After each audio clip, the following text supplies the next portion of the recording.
I teach a class of 2 undergraduate students on argument and research. The class is designed around a specific problem or set of questions. Since 2009, we've seen an increase of discussion of sustainability in higher education. But one of the things that isn't talked about is what is it that we mean when we talk about sustainability. And I'm particularly interested in exploring this question in relation to deserts. Most of my students are international students who have never been to the deserts in the U.S. Right. When you ask them what they think about when they think about deserts, they think of the word empty, hot, arid, and so on.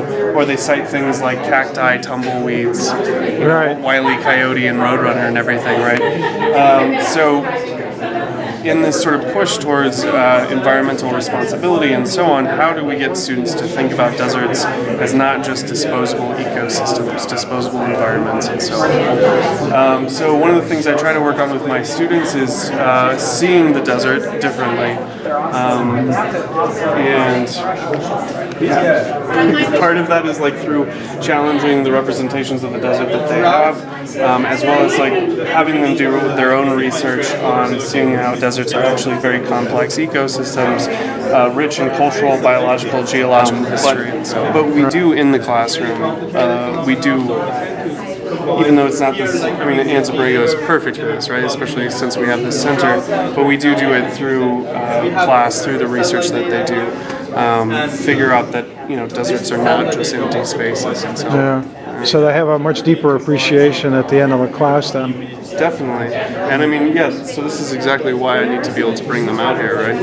Right. Because that appreciation could actually be grounded in an actual. They have an experience, right? Yeah, definitely. Yeah. So I've only been teaching this class for about 2 quarters, so I'm still trying to figure out how to expand it. It's also an undergraduate general requirement, so they don't. So it's not like a class that's a top priority for administration and everything. But I am working with a professor to develop this into a upper division course. In which case I would be able to do things like require field trips and so on. That's great. Yeah, and most of my students are from the sciences in business, and so when they're in these majors that are like very solution oriented, it's good to get them to at least just take a step back and think about what they mean when they're thinking about sustainability, rather than just, we know what sustainability is, let's develop this technology to solve the problem. Yeah. Is to get them to think about it. How are you thinking about the problem? How are you thinking about solutions? Who is it sustainable for, and stuff and everything like that. So, because part of it is that, or part of the hope is that they would go into their future research thinking about these kinds of questions. Since I've only taught it for 2 quarters, I don't know how that actually translates into their future research. But I hope it has a positive impact. I think that's what every teacher hopes for, right? Definitely. I've had a student come to me in crisis about her major. I was telling you earlier the steam turbine technology, and that's what she works on. And marketing itself is sustainable technology, but then her seeing how much fossil fuels it uses, its chemical inputs, and just being like, I can't do this anymore. This is not good. Of course, I don't want to make my students go through crisis like that. I also don't want everybody to be a humanities major. Right.